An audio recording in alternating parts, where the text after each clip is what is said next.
What's up, ladies and gentlemen, and welcome to episode 4 of the Easy on My Eagles show. As always, I'm your host, Rudy Cardona, coming to you every Friday with Eagles information and NFL-related news. I want to jump right in with the new coaching situation that's going on with the Philadelphia Eagles. By coaching, I don't necessarily mean the head coach. Speaking on this term, last week I kept calling him Dan Pederson. The actual name for our coach is Doug Peterson. Completely my fault. I take full responsibility, and I don't want to take too much blame. I mean, come on, the guy's last name is spelled Pederson.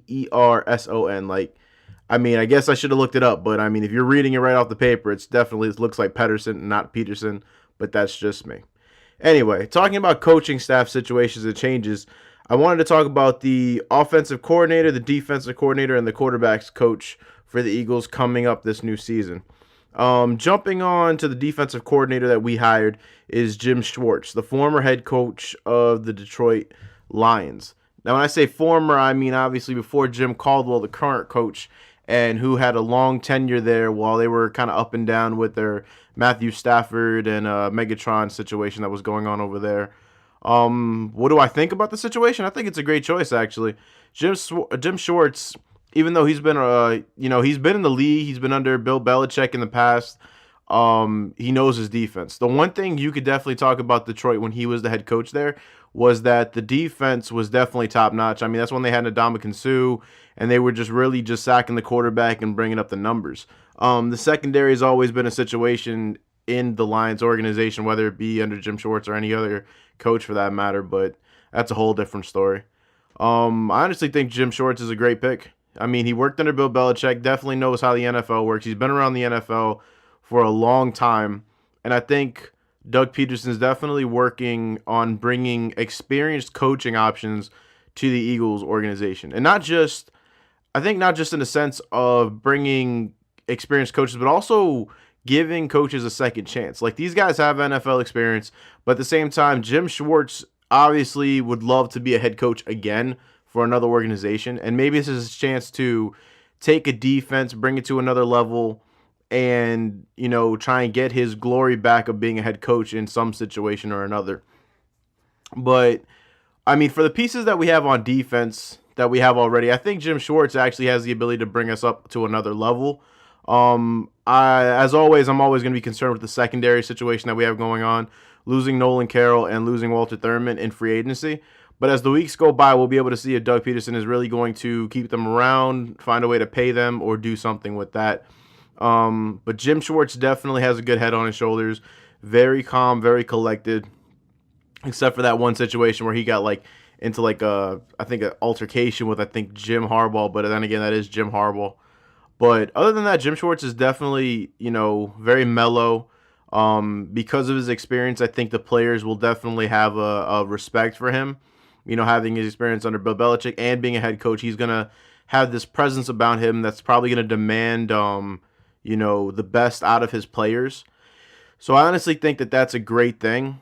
I think that was probably the first announcement they made when Doug Peterson took the podium, major announcement when he was talking about, who would he bring to his staff.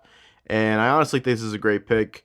Not to mention, Jim Schwartz is coming into a situation with our defense that actually has all the pieces pretty much set. Still got Fletcher Cox, still got Brandon Graham, you still got Connor Barwin, we got all their linebackers still there. So he's obviously going to be able to look at the players that he has on the defense and make any adjustments that he needs to be. Also, I mean, there's been a lot of talks that he's probably going to either run the 4-3 or the wide 9 defense. These defenses in particular, for the most part, are used to shoot the gaps in between the offensive line tackles. I mean, tackles and guards, just shoot the gaps for the entire offensive line. And I think that's extremely beneficial. I mean, the biggest strength is for us in that situation is our linebackers because they're so fast. Michael Kendricks, DeMeco Ryans, and whether or not we decide to keep Kiko Alonso, all these guys have speed on them that helps them break to the sidelines when a run gets out of bounds, closer to the sidelines, or speed to get into the gaps once they're filled so we can get a sack on the quarterback. So obviously Jim Schwartz is a type of defensive coordinator that likes to focus on sacking the quarterback and disrupting the offensive line. And we have all the pieces, whether it be Fletcher Cox, Brandon Graham, or Connor Barwin, on the offensive line to actually put their hand in the dirt and, put pressure on the offensive line. I mean, it's gonna be interesting, but I mean, hopefully this is going to pick up the production of a lot of players. Connor Barwin is a pretty beastly sack machine in my opinion, but we had him drop into coverage, we had him back off as a linebacker. But when he puts his hand in the dirt, I think he has just as much ability as anybody to actually get to the quarterback and definitely put some pressure on him to disrupt the offensive plays. Moving on to Frank Rich, former offensive coordinator of the Chargers. Frank Rich is going to be the offensive coordinator for the Eagles coming up next season. I mean, honestly, I wasn't really happy about the Frank Rich situation just because Ken Whisenhunt, when he was the offensive coordinator prior to Frank Rich, Ken Whisenhunt, for all those that you don't know, he was the head coach of the Tennessee Titans, was the one that drafted Marcus Mariota and then was let go midway through the season just because of a bad, situation. And I think they finished off the season with like a 4-12 record. They're going to be number one in the draft again this year. They're going to be number one this year. They were number two last year. But he did I guess in the Tennessee's opinion, a piss poor job of the head coaching situation. But Frank Rich was the man that took over for Kent Whisenhunt for the San Diego Chargers as the offensive coordinator. I'm not too happy about it. I mean, Frank Rich, even though he has some experience in the NFL, really didn't show a lot of production with the San Diego Chargers, and to me that's a big concern just because Phillip Rivers is a great quarterback. So if you're doing a lousy job with offensive coordinating positions when you have a great quarterback, what's it really going to be like when you come to the Eagles organization where we don't even know who the quarterback is in our situation? But the reason why I'm not so concerned about this is because Doug Peterson's already said openly and publicly that he is going to be the one that calls the plays anyway. So when it comes down to what's going to happen on offense, Doug Peterson is going to be the guy to, handle all the situations. This is kind of becoming a trend in the NFL where you have offensive coordinators who are kind of more of a hands-on with the players and not so much with the play calling. For the most part, I think the league looks at offensive coordinators as the ones that are going to run the plays. The head coach oversees everything in the organization as far as, coaching from all aspects. But now head coaches are becoming more and more prone to calling their own plays on the sideline. You've got McCarthy calling plays for the Green Bay Packers. Gary Kubiak for a long time was calling plays when he was with the Texans. I'm not sure if he necessarily calls plays for the Denver Broncos anymore. I mean, Peyton's there. I wouldn't take Peyton out of the play calling because he's just dominant when it comes to that. That might be the reason why they're not, dominating on offense as much this year. But for the most part, Doug Peterson has said that he's going to be the one that's calling the plays. And this probably comes from working under Andy Reid. Andy Reid definitely has done most of the play calling throughout his entire, coaching lineage. As long as he's been doing coaching, he's the one who's always the one that's been calling the plays.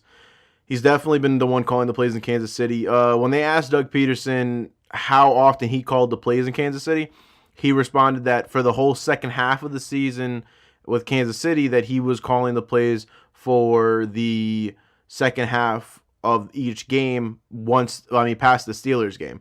So in reality, he's only really had half a season calling plays for half of the game. So, how much productivity he can have, I'm not really sure. I don't think we'll be able to find that out until we actually get moving in the season. But I do believe that he has the experience with working with Alex Smith and working with the running backs to show production and that value. So when it comes down to Frank Rich, what is he really going to do? I think he's just going to be there. Might give him I think Frank Rich probably took the job to get more experience and to work with a different organization, especially since he got fired from the Chargers and they rehired Kent Whisenhunt as their offensive coordinator. I think he's more of a show than anything else. I don't think Frank Rich is going to call any of the plays, so I'm not really concerned about him being hired as the offensive coordinator, really, in my mind. John DeFilippo. He is going to be the quarterback's coach for the Eagles when we start the new season. John DeFilippo, I think, is an interesting individual. I wouldn't necessarily say that he has the expertise that I would be personally looking for the Eagles, but the thing that I do see that's keeping me optimistic is that he was the quarterback's coach of the Browns. So that means he worked not only with Johnny Manziel to try and bring him up, and we saw how that was up and down. But I don't really blame John DeFilippo for that. I kind of blame Johnny Manziel for that because, his immaturity and everything of how he's been acting once he got in the NFL. So that really can't be put on him. But he did work with Josh McCown when he was doing really well there. And I also believe he worked with Brian Hoyer when he was doing really well there. So there is a sign that he knows how to talk to his quarterbacks, knows how to work with his quarterbacks and improve them, because we did see improvement out of those quarterbacks when they were going on there. Maybe if Johnny Manziel would stop being such an immature jackass, then he would have actually, done fairly well for himself there too, but it's whatever. So I'm actually okay with this. It kind of gives a foreshadowing, if you will, to maybe the quarterback situation that we're going to have with the Eagles in the future. I mean, if you're picking up a quarterback's coach who has experience not only working with veterans, but also working with rookies, maybe it implies that we actually might be seeking out a quarterback in the draft to actually pursue our future with the Eagles. That's definitely something that's going to be seen once free agency hits and once, we start picking up or dropping players throughout the offseason. But I wouldn't be surprised if we did pick up a rookie quarterback in the draft and John DeFilippo was actually the one that was actually going to help him improve, throughout the season and throughout his career. So, I mean, so far, these are the main new coaches added, but I think these are some pretty decent picks. Like I said, Frank Rich isn't really that big of a thing to me. Maybe it would matter more if he was the one calling the plays, but since he's not, I really don't have a problem or really can't say anything on the matter. But also maybe his expertise working with working with Phillip Rivers is actually going to help bring some insight in one way or another. So that's definitely helpful. But other than that, yeah, I think these head coaching choices as far as, offensive head coach and, defensive head coach and things like that, I think he's doing a pretty good job so far. I think Doug Peterson knows coming into the system that he needs some help. It's his first time being a head coach. So I think he's taking the right approach by gaining these other individuals who have a lot of experience in different areas, not only different teams, but different areas. I think definitely hiring Jim Schwartz as a defensive coordinator is also going to help him too, because Jim has been there. Jim can help him with how he handles the media or how he handles certain things. And I think that that's going to be a great relationship that we have. And I'm looking forward to seeing what Jim Schwartz can really do with our defense if he can pick it up and take us to a whole nother level with that. I'm just hoping that Jim Schwartz can make us a playoff team that's, worthy of, making a deep run, as well as a dominant defense that actually can, win championships. Speaking of playoff teams, I wanted to jump into predictions that are going to be happening this weekend. We're talking about the AFC and the NFC championship games coming up this weekend. AFC being the New England Patriots versus the Denver Broncos, NFC being the Arizona Cardinals versus the Carolina Panthers. I just want to talk about my predictions pretty much. I'm looking into it. The season's almost over, and it always gets sad around this time because you know that you have a whole long time to wait before the whole season starts all over. But, it's the championships. I wanted to get into it. I wanted to talk about the teams. I wanted to see, want to talk about my predictions of what I think might happen or what will happen. Let's start off with the AFC. The NFC is obviously the Eagles' home turf, so I want to save that best for last. But talking about the AFC, let's talk about the New England Patriots versus the Denver Broncos. What do I think? I honestly think the Patriots are going to destroy them. I've been talking to a lot of my friends, been talking to other people, and they're pretty much talking about how Denver's defense has just as much of a good chance to stand up to Tom Brady as any. And I mean, there's definitely no doubting that Denver's defense is definitely top 5 in the league. They're definitely not a pushover. But my concern is that they need to play at 130%, not even 100%, 130% throughout the entire game in order to really turn Tom Brady off and to stop that offense. And Tom's been on a roll this entire season. Now he has his players back with Rob Gronkowski and Julian Edelman. It almost seems like it's impossible to stop these guys. So do I think that defense is going to hold up? I think they're going to do a pretty good job. I think they're going to do decent.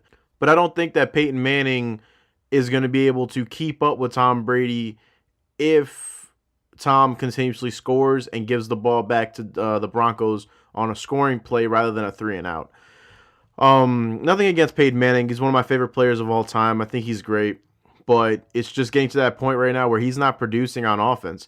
Whether it be injuries, whether it be time away from the field, whatever it is this year, he's just not showing that he's playing up to the caliber that's, in my mind, championship caliber. And the Patriots continuously show that and continuously show improvement.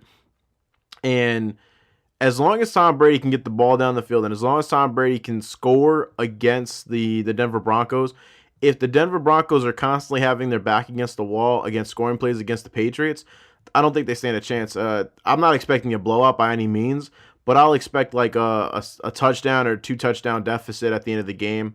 Maybe like a 34-17 or 21-34. I honestly do think the Patriots will break 30 points in this game.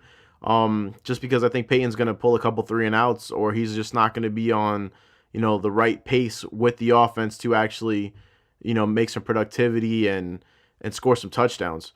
But a lot of people are actually rooting for the Denver Broncos to win this game. I mean, it could be as a result of Peyton being, closer to the end of his career. Maybe this is the last hurrah for him and last real chance in making a Super Bowl run before he pulls the plug, or the Denver Broncos decide, okay, we got to definitely move in a different direction with our quarterbacking situation.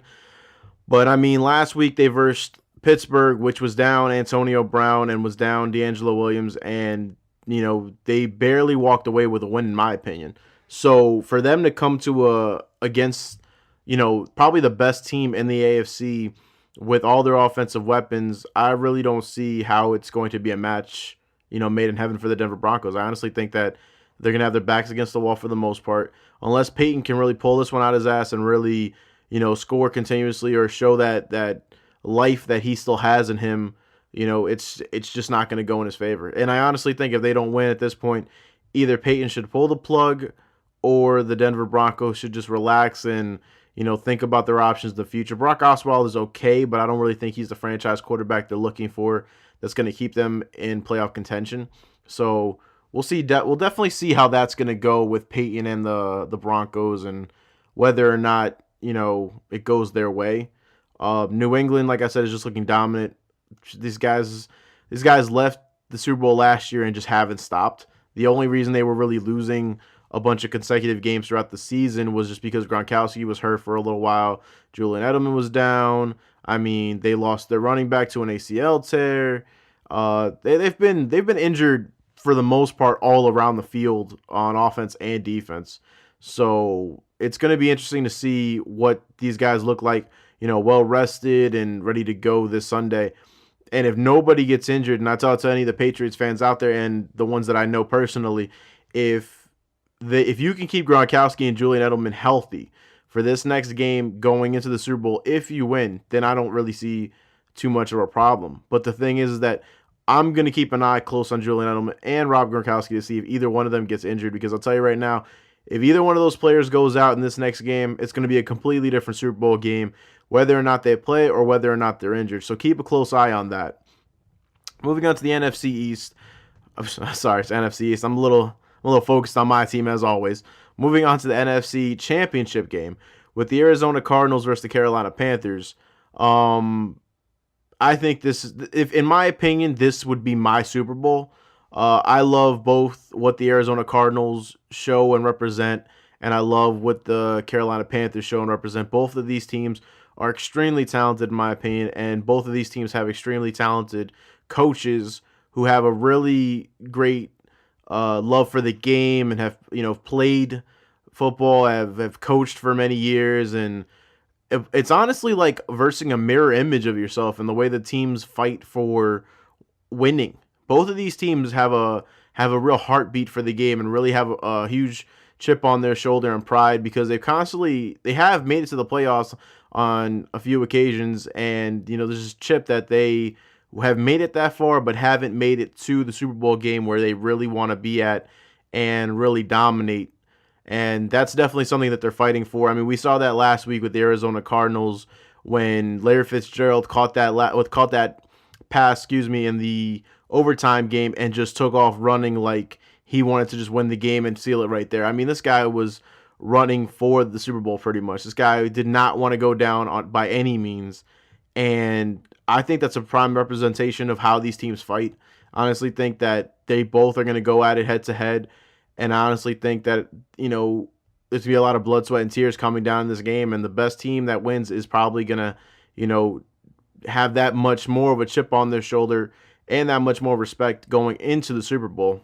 But if you want to talk about who I think has the better shot at winning, and by any means, I'm looking at this game and I don't really see a dominant game. Like, it's not going to be how it was with the Carolina Panthers versus the Seahawks last week, where you had a 31-point lead in the first half and then the Seahawks came back to almost, tie up the game. I don't see a blowout, or I don't see anything like that happening here.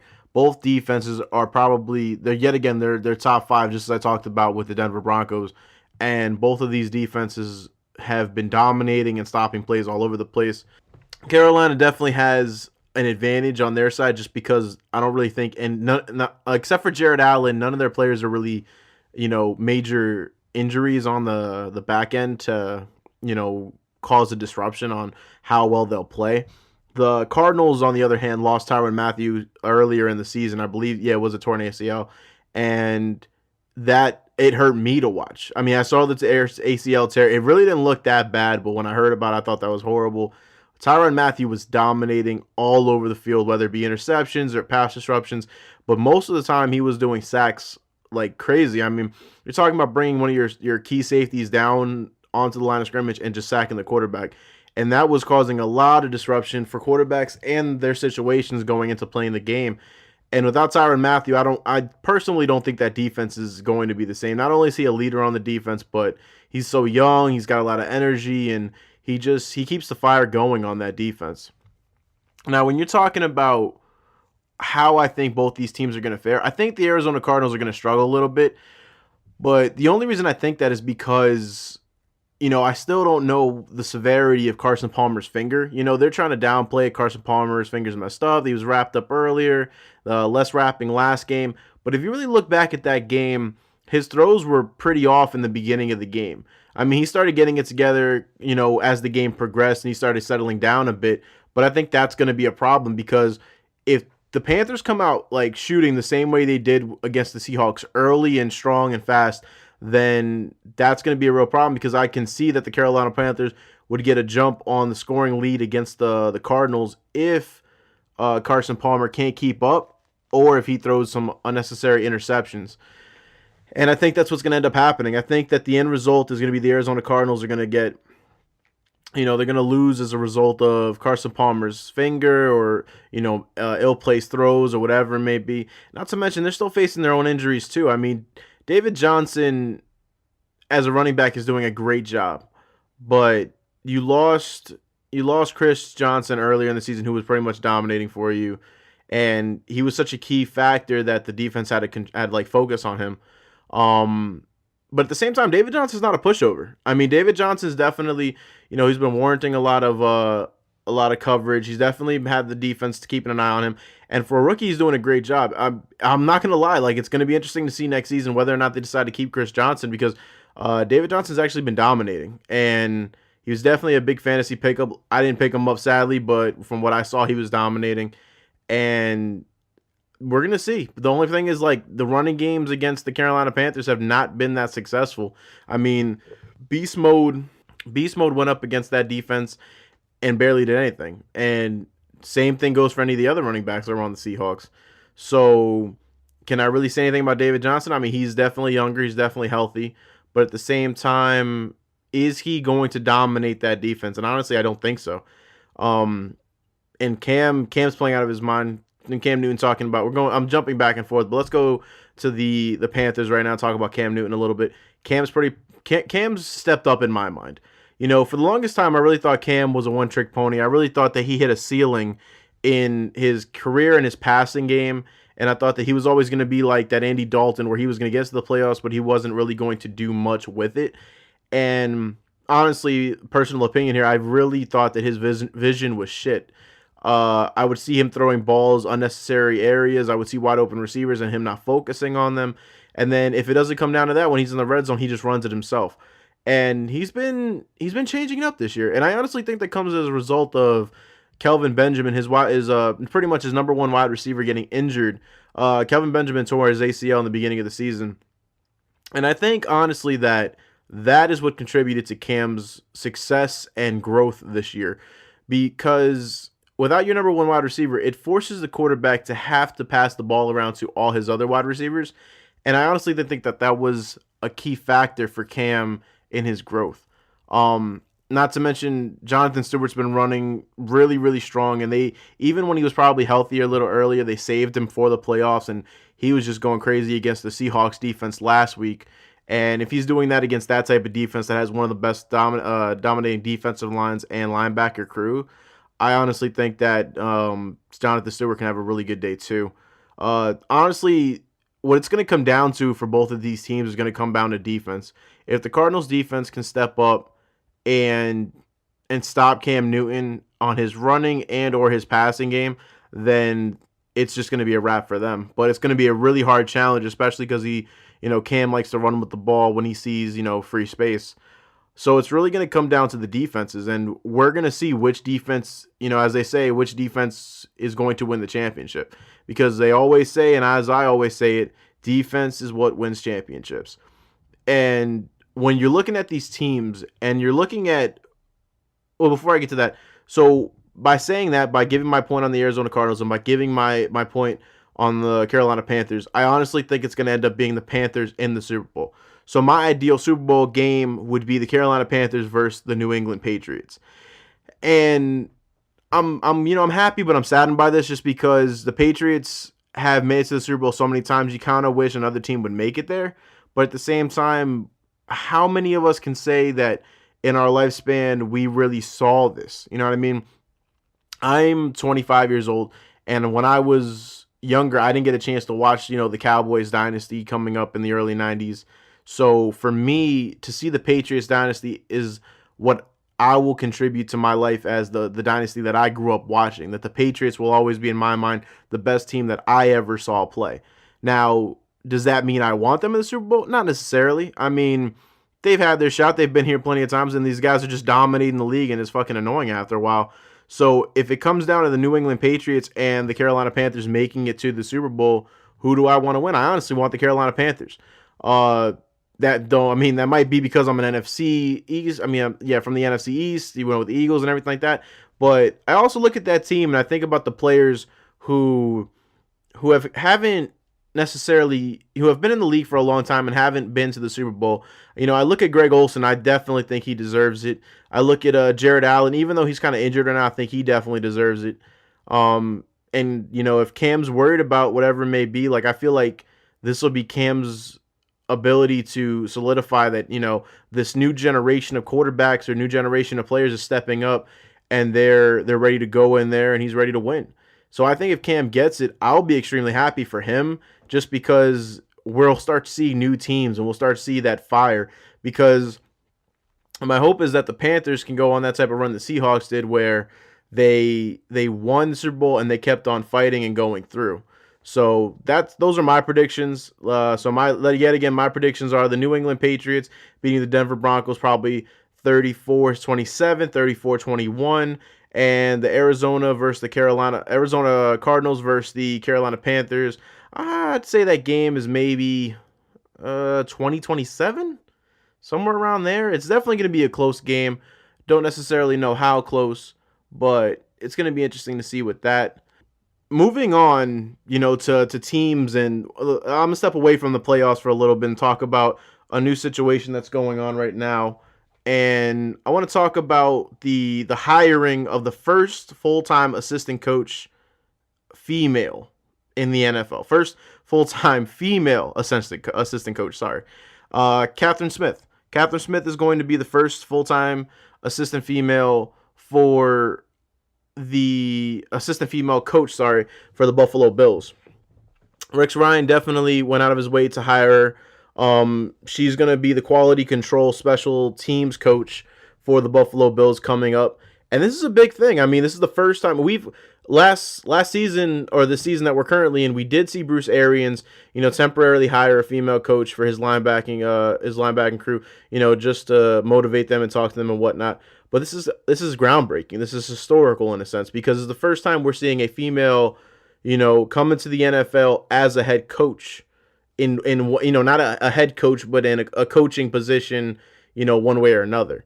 And I think it's a great thing. I honestly think that, the diversity that we need in the NFL stretches for miles, and it took long enough for, minorities to get a real coaching opportunity or a head coaching opportunity in the league. So I'm glad we're taking these first steps to get a female in the NFL to, show that it can be done. And hopefully she does an extremely well job so that, this isn't going to be the first and the last of this situation. And, other coaches will be a lot more open-minded about their opportunities, to give females actual coaching opportunity, whether it be head coach or coordinators or wherever it may be. Now, saying this, I am kind of concerned for Catherine Smith, though. One thing that has been going around the NFL for years, not even just recently, is that when someone's given the title of quality control, whether it be quality control of offense or defense or whatever it may be, they're more or less looked at as an intern. When you're looked at a quality control coach, you're really just there interning to get your foot in the door, whatever it may be, so you can, show your face, learn something, and really, gain something out of it. So that's one major concern. Is Catherine Smith only here? Is she only here to, be a face? Is she only here to give a little bit more of an ego to Rex Ryan about, well, I've done this and I was the first one to do this and that? And honestly, if it comes down to that, I'm really concerned about that. Will it work? That's another question I have. Is it going to actually work having a female coaching any position? And the only reason I say that is I'm definitely not a feminist. I'm definitely nothing of that nature. My concern comes where you have these 6'7" grown men and you have this, 5'11" woman. Are the men going to respect her on the same level? I mean, there's a huge thing where NFL players have a bigger respect for individuals or coaches that have played the game. So is it going to matter to them whether or not she's a female as a result of never being able to put pads on and never being able to play? These are open-ended questions. I have absolutely no idea. I'm hoping that they're going to be open-minded. I hope that, you have the same respect for her as you would, your mother, or even the coaching for that matter. Not even about just your mother. I mean, she's your coach. That's her position. You treat her with the amount of respect that you would treat anybody, whether it's a man or a female or anybody. Treat it based on the position, not on the gender. Another problem that I see, and it's not necessarily a problem with the female position or whatever it may be, is the domestic violence issues that are going on in the NFL. I mean, is it safe to assume that these players are going to respect a female coach when a lot of them, and we're starting to see more and more cases come up when there has been shown that some of these players have issues with domestic violence? I mean, you can't even respect your wife or your partner enough to not put your hands on her. How are you going to respect a coach enough to not put your hands on her, or even to just listen to her, what she's saying? And when you're on the sidelines, a lot of testosterone going around. You're throwing things, you're hitting things. It'd be a massacre on social media for a situation to get out of hand because a player can't handle his emotions and talks to her or puts his hands on her in the wrong type of way. So I honestly think that this is going to be a concern. I think it's probably something that the NFL's been concerned about, ever since domestic violence issues have been rising up. But, I wish Catherine Smith all the best of luck. I honestly hope that this is going to be going in the right direction. And I hope that in my time, living, we'll be able to see a female head coach. And that, I mean, come on, what if, for all we know, there's a female head coach out there right now who has the ability to be the next Bill Belichick and just bring dynasty after dynasty. And I'll tell you right now, if that ever does happen, or even a female head coach gets hired and takes a team to the Super Bowl, then it would be broken down. And I think that that's going to be the pressure. I mean, I'm going way farther into the future than we should be right now, but I really don't have a problem. As long as she can get the job done, who cares? And that's the way it works for every organization out there.